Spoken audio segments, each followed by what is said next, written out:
you're not thinking, so thoughts appear. Mind thinks and they appear. Thoughts appear and disappear, and you are actually watching it, like sitting in the cinema in the first row. Why it's in the first row, this analogy? Because awareness and the thought don't have a distance. Your awareness, space, and a thought appears. So you don't have, it's not like flat space screen, right? It's boundless space, so it has no location. Anywhere the thought appears, it appears inside you, so it's right in you, so you don't have a distance, you're watching it, illuminating it. So the closer analogy, I'm sitting in the first row, I'm so close to the images, yet I'm watching them. I'm not the image. So close, I'm in it. Actually, I'm as the light inside the image itself. So when the image are not thick anymore, not dense anymore, it's like the light puffs the thought. Or it's like if probably there's some effects already in the movie that something dissolves and loses its form, basically. The sun destroys the form of the cloud. Yeah, it loses its solidity and dissolves. And because the false identity is made not just from a thought, it is made from two things. The thought is name and form. So all the false identity is made from name and form, because it's related to the physical body, and the body is an image of a form that was given a name. So it's two slides together, so it's more dense, so it appears more solid, so it appears more real. There is a tribe in Peru or something like that where they take a baby who is destined to be the chief and they put him in a cave in the dark for 30 years. 30, yeah. With one teacher. Yeah. That means the reason why they, that's nice. Yeah. That means when you go into a cave and it's completely dark, you start to realize that you lose the ability to discern between waking state and dreaming state, and you come to realize that it's exactly the same. And because who you are always illuminates the thoughts, you come to realize that you are the self-luminous consciousness and not that which is being illumined. So that's why they used to sit in caves, because the sense of sight not function. You can't see when there is no light, because the attribute of the sense of sight is fire. So when there is no fire, means a particular particles, or it's an element from the 5 elements. So it's not like fire, we turn on the fire and there's wood from the wood. No, it's from the 5 elements. Then the sense of sight doesn't function. And from our senses, one of the senses that are active is sight. It's outward bent. Sense of hearing is more passive, it's receptive. It comes in. The sense of sight is going out.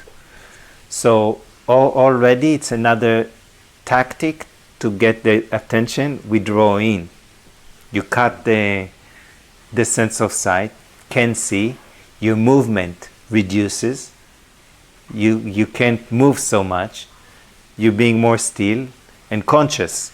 And because you're consciousness itself, that which is not consciousness is being illuminated by you, and it can be easily discerned. And if you have knowledge, if not blind people can live all their life. Yeah, it's nothing to do with just being blind, of course. So that's why they would never put somebody, a child, by themselves. There will always be a realized being who guides them. Share the knowledge, share the knowledge, share the knowledge, removes the ignorance, because if they were already born into ignorance. Otherwise, they wouldn't be born. Yes.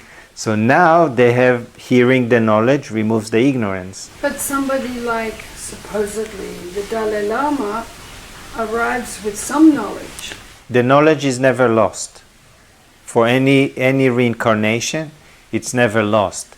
So sometimes, some sages, and I don't remember the names, in India there's many famous stories, that a boy was taken to a temple. He was 5 years old, and his father went and came back, and he fully realized suddenly. So he was the ignorance that remained was very little, and it all burnt away. Like for Ramana, very early. Yeah, for Ramana also. Still, probably he had all the vasanas that had to be burnt, except the realization happened early. Some scenarios in India, at least from stories, India is full of stories, is 5 years of age, really young. There is the I forgot, the ugly one. He already awoken in the womb. So the story of the ugly one is that the father was knowledgeable and educated and in the process of enlightenment, and he was reading the boy in the womb the scriptures. And one day he hears from the womb, the boy says, "It's nice you're reading, at least be more accurate. You're not accurate what you're reading me." He got so offended that he cursed the boy. And when he was born, all the limbs were deformed. Yet he was already realized, awakened being. And then the story goes that there was a really powerful king, and he used to say, "Bring all the wise one. If I'll be satisfied with their knowledge, I will surrender and I would learn from them the highest truth. And if not, I will lock them in prison for the rest of their life." And his father of the boy came to the king, and the king was not satisfied. He locked him. And this man, this boy, when he came teenager or something, he went to the king, and the king was so stunned from his presence and the words that he came, he immediately surrendered to him. And the boy said, "I can share with you the knowledge. You release everybody out." And the king did. And the king awakened through the knowledge that the boy was sharing. So that's the story. We can see also karma, how any action has a price, and then it's come back. Yeah, the father to the boy, and then the boy to the father. Alon, so these are all stories of the mind, huh? Yeah, they point about the mechanism. They point back to consciousness. Yeah. All these stories, reincarnation and the Dalai Lama and all. These are all stories of the mind. They are basically for the mind to undo itself back to yourself. Because who is undoing the mind? Not awareness. It's Maya. She's undoing herself. Because if you go back to this Maya story, Maya has two faces. One face, she's looking at the source, and all she knows is source. The other face, she's looking out. Instantaneously, she forgets the face looking in. The moment she forgets the face looking in, the next thing that happens, fear. She gets scared. The moment she gets scared, she starts what? Creating To create. She creates actually first the 5 elements in their pure form. Space, and then the element of air, fire, water, and earth. And then they start to combine, and they manifest the whole universe. So that's clear. That's what popped up in my mind was that these are all stories, and the stories are, like you have said, are stories to help you look inward. To bring the mind back to yourself. Back to yourself. All these are helpful stories that are real in the illusion.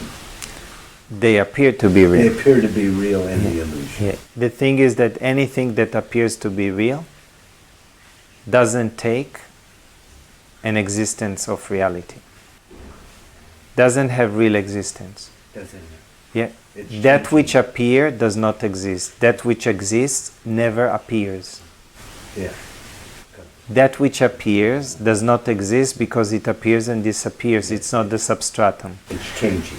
Yes. That which exists never appears. So its omnipresence always exists, and it is the only substratum. So these words can be used for discrimination. These stories for discrimination. Yeah. This specific pointer is for discrimination.